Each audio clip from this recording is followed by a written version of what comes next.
Em, ah, Aunque hay algunos compañeros. Un minuto, por favor.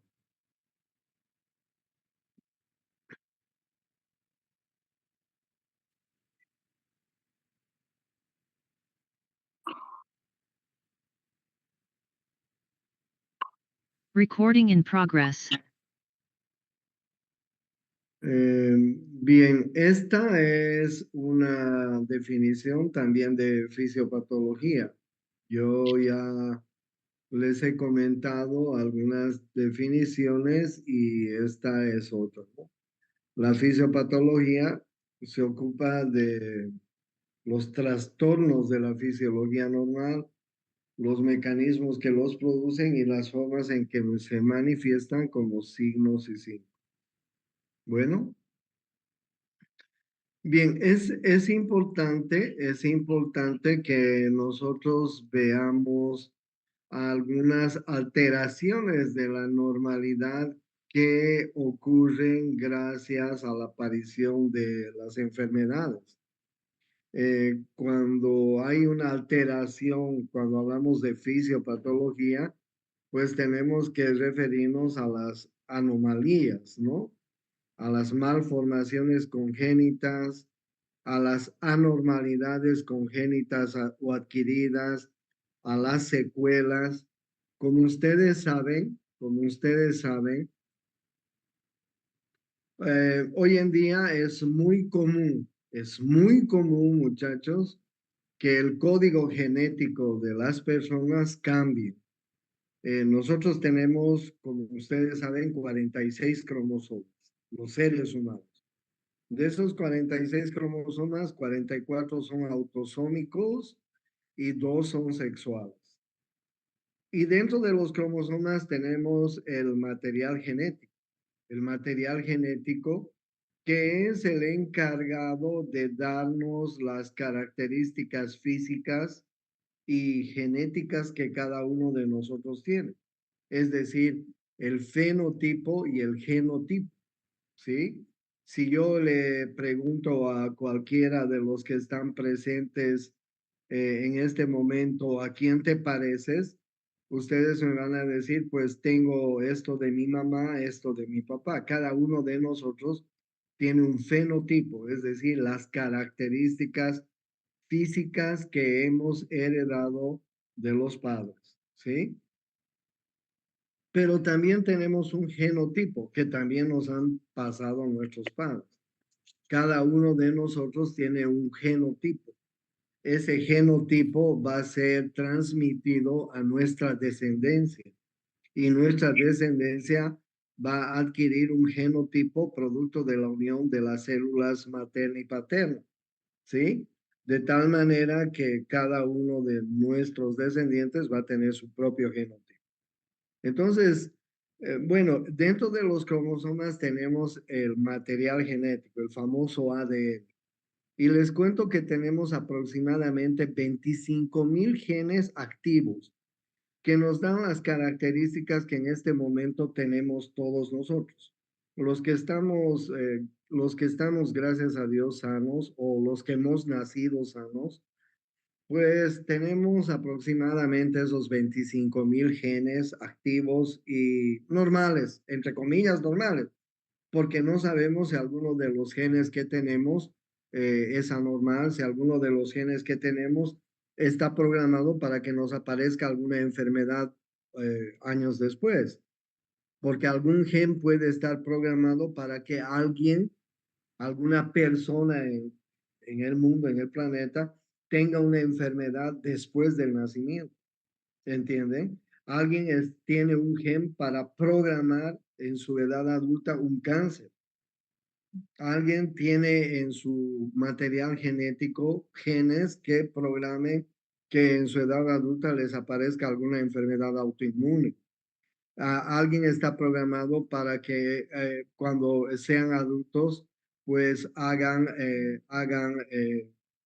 diabetes si tienen antecedentes heredofamiliares, para que hagan hipertensión si tienen antecedentes heredofamiliares. Entonces, nosotros tenemos 25,000 genes activos que son los que nos van a dar el fenotipo y el genotipo.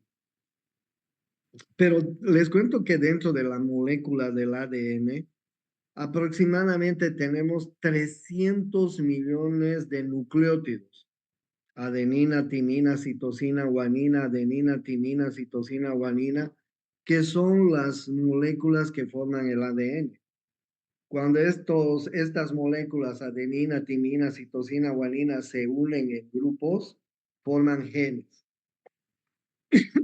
Y yo les decía, tenemos 25,000 genes activos, pero 300,000 nucleótidos que pueden formar genes que están dormidos, que en algún momento podrían sustituir el código genético de cualquier persona ante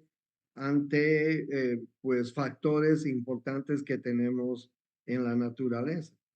¿Qué puede hacer cambiar el código genético de las personas? Hay muchos factores, entre ellos el medio ambiente.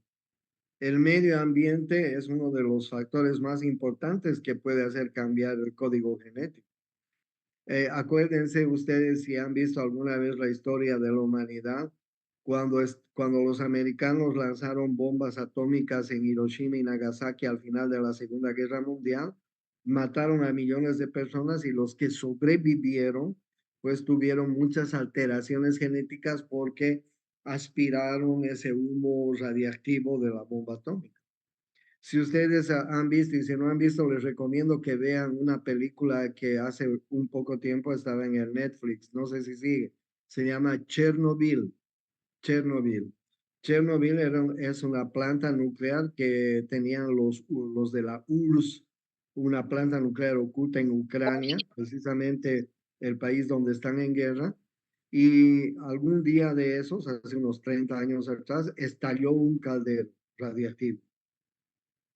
Chernobyl Chernobyl era un pequeño pueblo donde vivían aproximadamente unas 3,000 personas, entre ellos trabajadores de la planta nuclear y sus familiares, ¿no es cierto? Cónyuges, hijos pequeños, en fin, todos eran gente joven porque eran profesionales jóvenes.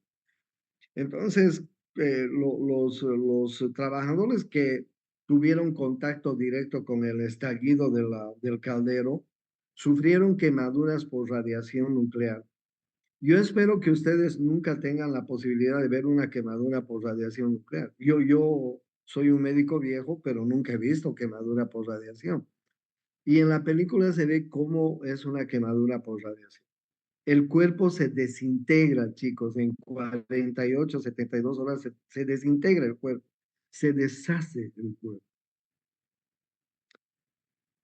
Entonces el medio ambiente cambia. Ustedes saben bien que, por ejemplo, aquí en Sudamérica nos están quemando los bosques. Cada año nos queman 2, 3, 4 millones de bosques.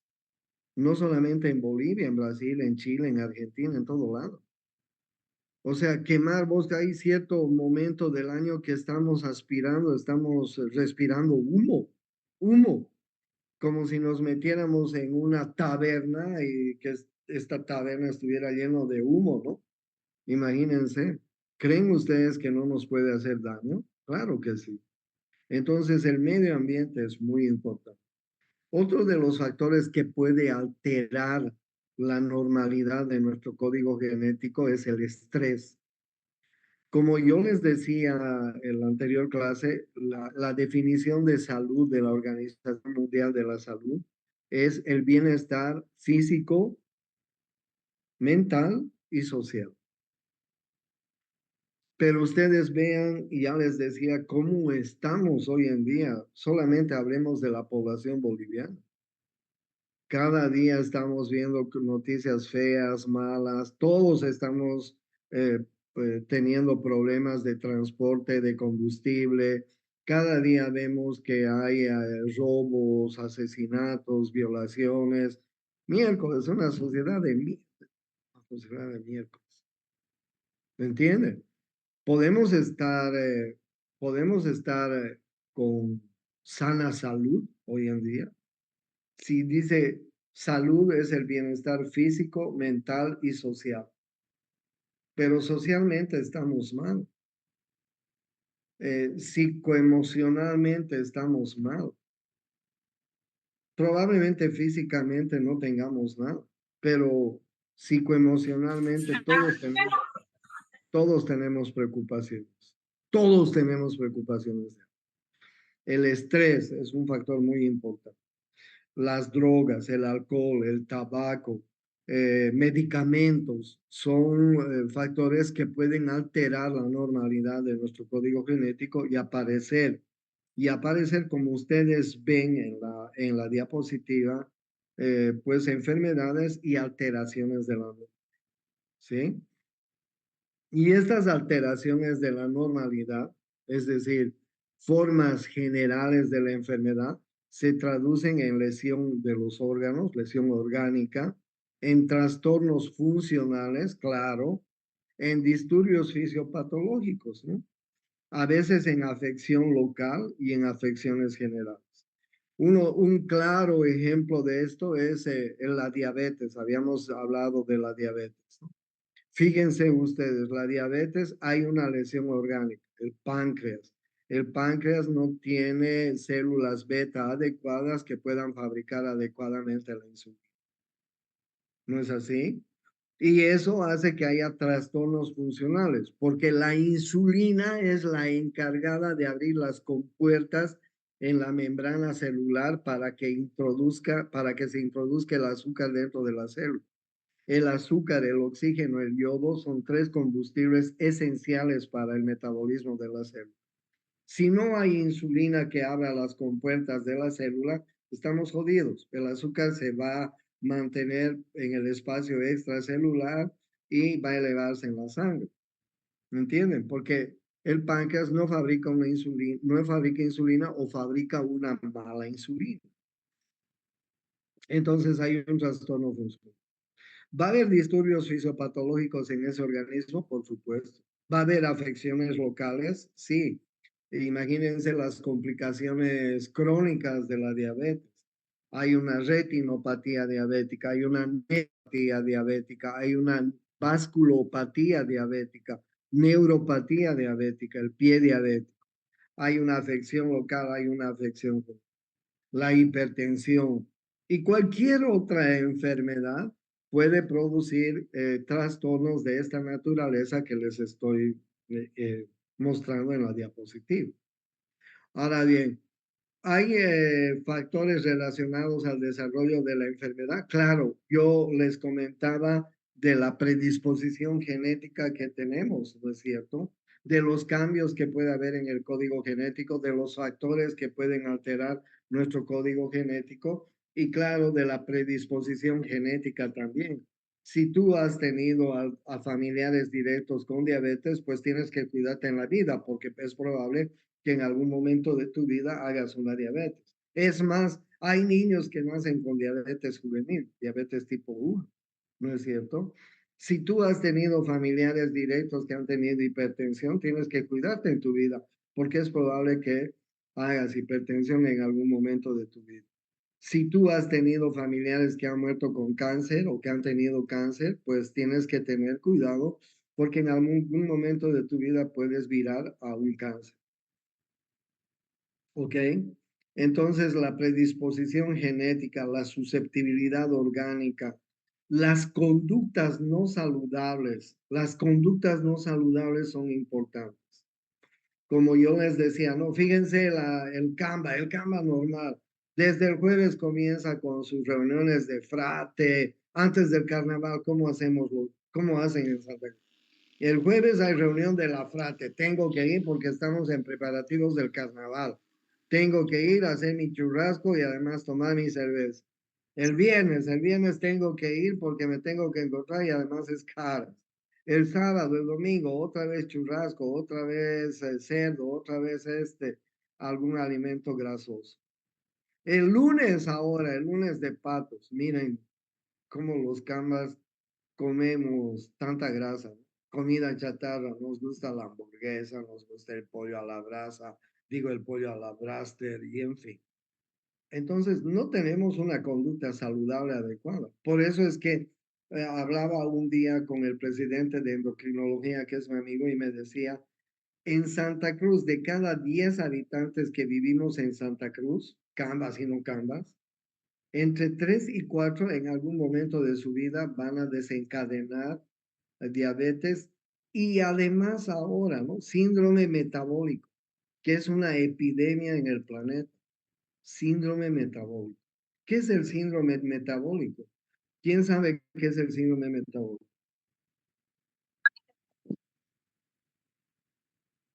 El síndrome metabólico, chicos, es obesidad, hipertensión y diabetes. ¿En el mundo hay epidemias de síndrome metabólico? Sí, claro.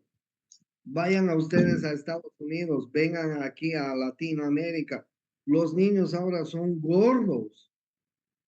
Yo cuando era niño era un yocalia parada en la calle jugando fútbol, jugando todo. Ahora los niños no saben qué es el fútbol de chango, lo único que quieren es el tablet del celular y estar jugando sus cagaditas.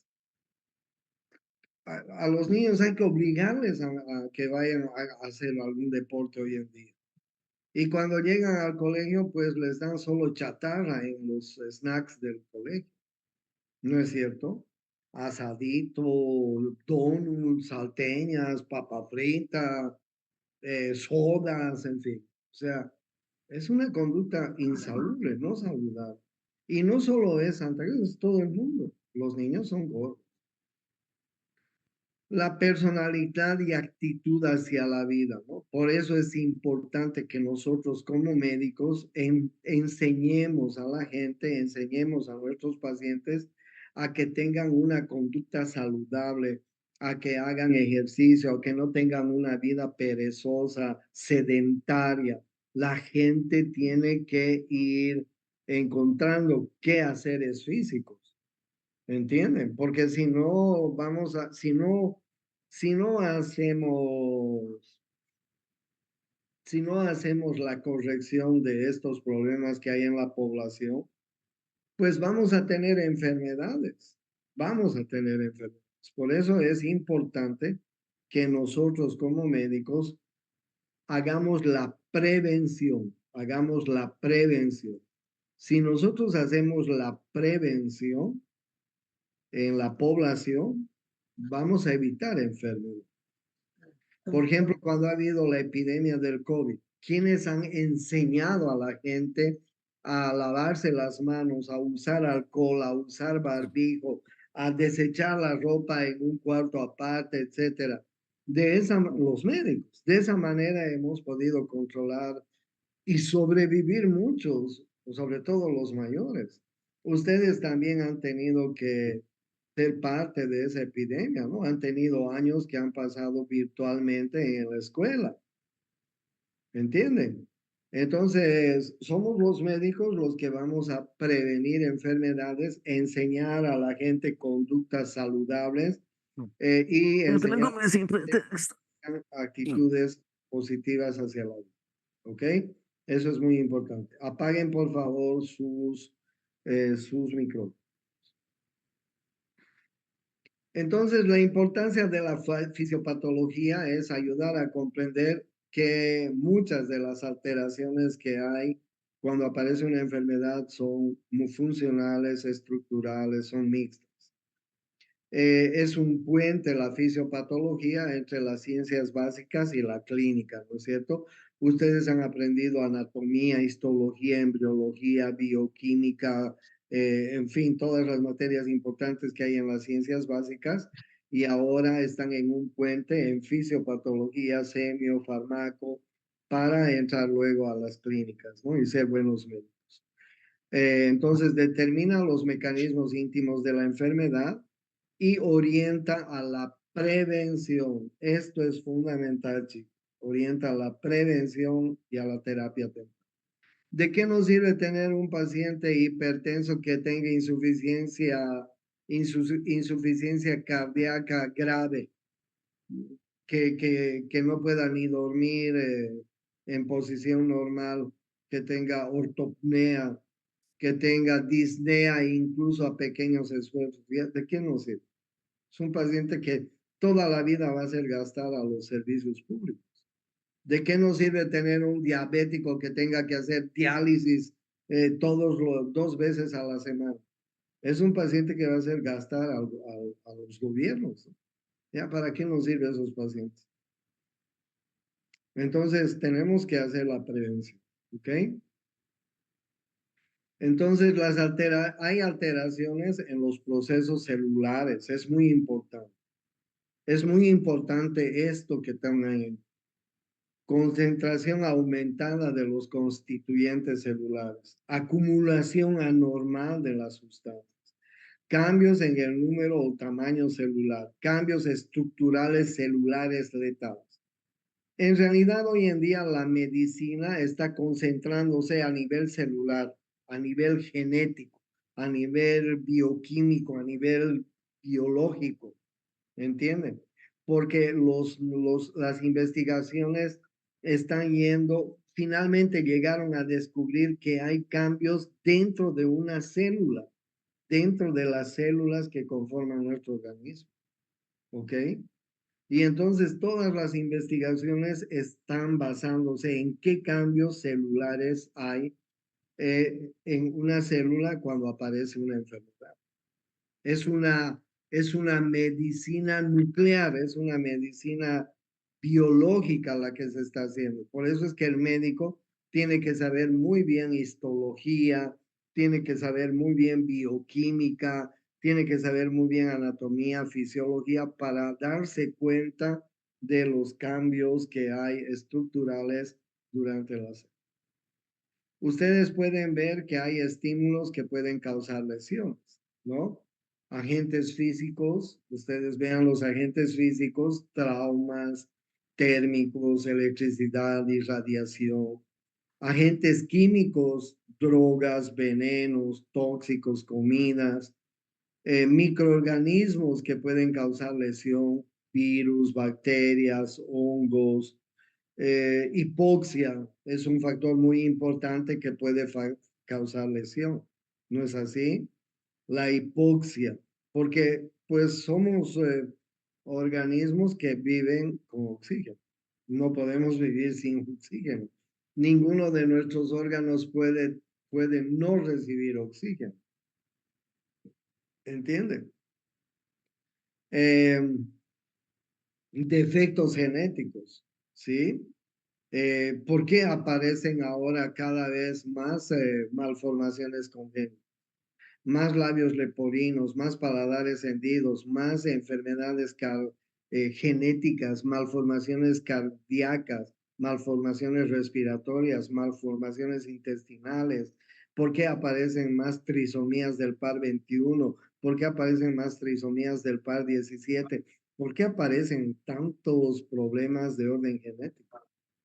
Porque realmente hay factores que están cambiando el código genético en las personas. Hay desbalances nutricionales, claro que sí. Tenemos en una parte del mundo una gran cantidad de población desnutridos que no se alimentan bien, ¿no es así? Una gran población. Incluyo a Bolivia. Bolivia es un país demasiado pobre y más en las condiciones en que estamos ahora, ¿sí? Imagínense cuánto han aumentado los alimentos. Imagínense una familia ahora solo tiene que comer pues más pan, más arroz y más fideo porque es lo más barato de lo caro. Pueden comer carne, ¿no? La carne es demasiado caro ahora. El pollo ha subido, el huevo ha subido, el cerdo ha subido, la leche, etcétera. O sea, nuestra gente no está alimentándose bien porque las cosas han subido, no hay dinero, etcétera. Complicado la situación del pueblo boliviano. Pero en el mundo hay mucho más población que se muere de hambre. Y al contrario, hay mucha población que come cagadas, ¿no? Que come mal, come mucho y come mal. Y entonces tiene ingesta excesiva de grasas, ingesta excesiva de chatarras, y de ahí es que aparecen los triglicéridos altos, el colesterol alto, los ácidos grasos altos, De ahí es que aparecen las arteriosclerosis, los infartos del corazón, etc. ¿Sí? Reacciones inmunológicas, reacciones de hipersensibilidad a proteínas extrañas, ¿no? Hoy en día también han aparecido mucho más de este tipo de enfermedades. Han aparecido más pacientes con asma, han aparecido más pacientes con enfermedades alérgicas, ¿entienden? Entonces, miren ustedes los cambios intra y extracelulares resultantes de la adaptación o lesión celular. Edema celular, acumulación de lípidos, depósitos de glucógeno, pigmentación, calcificación, infiltración y algo. ¿Sí? Dice que los que viven con mucho estrés, chicos, no van a estresarse mucho en la vida. Porque cuando tenemos mucho estrés, secretamos mucho cortisol, mucho cortisol. Y el cortisol después se degrada en toxinas que se depositan en las neuronas, en las neuronas. Por eso es que la gente que durante su vida ha tenido mucho estrés, ha vivido con mucho estrés, termina con enfermedades de la vejez degenerativas, enfermedad de Parkinson y ahora todavía Alzheimer, demencia senil. ¿Entienden? ¿Ustedes creen que esos tipos que tienen mucho dinero no viven estresados? No deben saber qué hacer. Mejor es vivir tranquilos en la vida. No tener mucha riqueza ni nada. Vivir tranquilos, sin mucho estrés, pues porque eso produce problemas. Entonces, miren ustedes los cambios que pueden haber en la vida, ¿sí? Acumulaciones intracelulares, sustancias exógenas, partículas de carbón, de sílice, metales. Ya les decía, en la época de quema de los bosques, hay días que estamos aspirando y respirando humo. Sustancias endógenas, acumulación de lípidos, depósitos de glucógeno, sustancias tóxicas como las que forma el cortisol, calcio, pigmentos, etcétera. ¿Sí? La hipoxia celular es muy importante porque la hipoxia celular pues va a tener incapacidad para sintetizar el ADN, va a desviar el líquido extracelular al intracelular, va a causar nubosidad y agrandamiento celular, va a producir edema celular, en fin, ¿ok? Hay algunos de estos cambios que pueden ser reversibles si damos oxigenoterapia, pero hay otros que, pues, la célula se ha terminado de lesionar, ni con oxígeno ya podemos cambiar eso. ¿Entienden? Entonces hay cambios intra y extracelulares resultantes de la adaptación y lesión celular. Hepatotoxinas, metabolismo inapropiados, acumulación de lípidos por ingesta de grasas, estimulación de fibrosis, necrosis de órganos, etc. Entonces, miren ustedes cuántas lesiones pueden haber a nivel de la célula. ¿Cuántas lesiones pueden haber a nivel de la célula? Depósitos de glucógeno. Depósitos de glucógeno pueden producirse por trastornos genéticos, por la diabetes mellitus, por deficiencias enzimáticas, por enfermedades del hígado, del corazón, de los riñones. ¿Sí?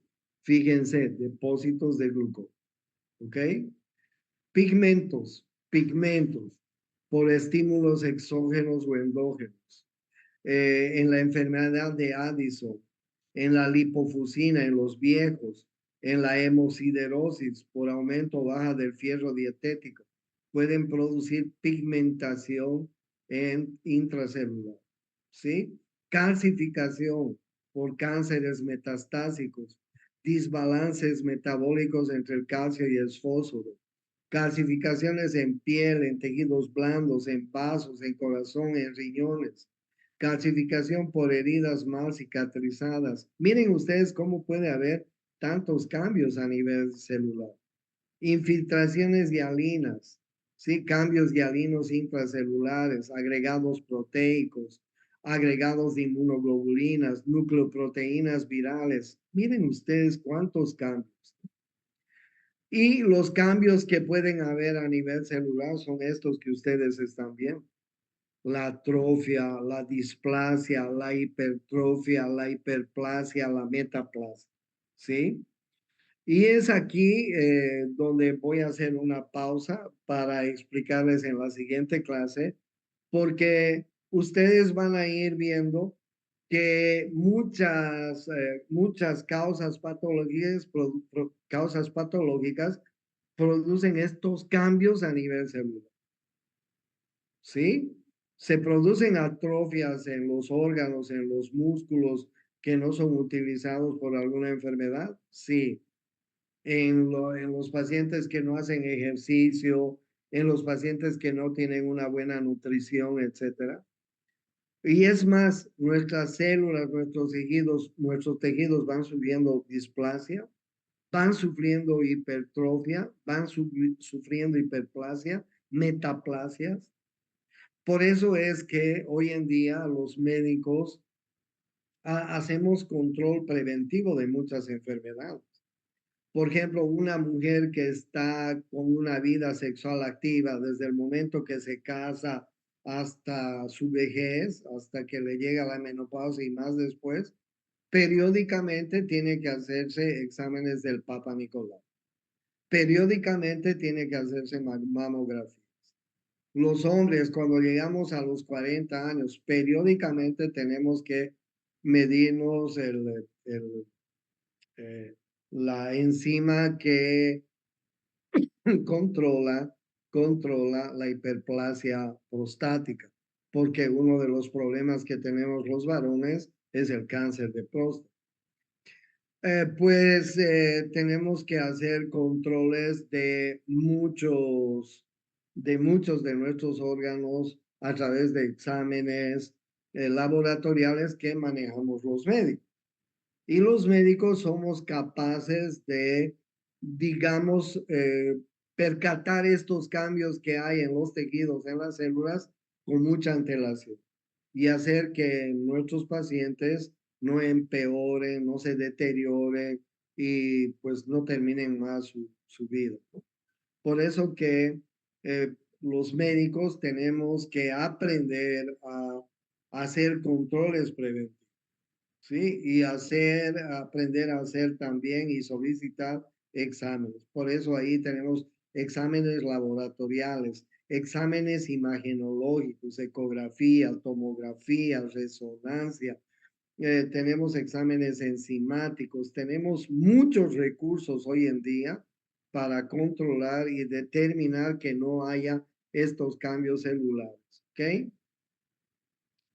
Es importante por eso desde este punto de vista que en este año que ustedes están llevando, semio, fisiopato, farmaco, etcétera, tengan el debido conocimiento de las cuestiones básicas en medicina, porque de eso va a depender también que ustedes sean buenos médicos y den una buena atención a sus pacientes. No se olviden que de aquí a 2 años terminan la carrera, cuarto y quinto y terminan la carrera. Chao, ya nadie te va a controlar, ya no va a haber profesores, nada. Ahora tú eres solo el que tiene que desenvolverse en la vida. Y como les he dicho muchas veces, el médico puede tener errores, jamás. Los errores del médico se tapan con tierra, chicos. Por eso es que los médicos no podemos equivocar. Y por eso es que tenemos que estudiar mucho y ser buenos médicos. ¿Ok? Las otras profesiones se pueden equivocar, sí, pues pueden equivocarse y volver a empezar. Los médicos no, no. Tenemos que ser buenos. ¿Ok? Voy a terminar acá. Nos vemos la siguiente semana. Ojalá podamos vernos presencialmente. Bueno, un placer verlos. Un placer verlos. ¿Tiene alguien alguna pregunta?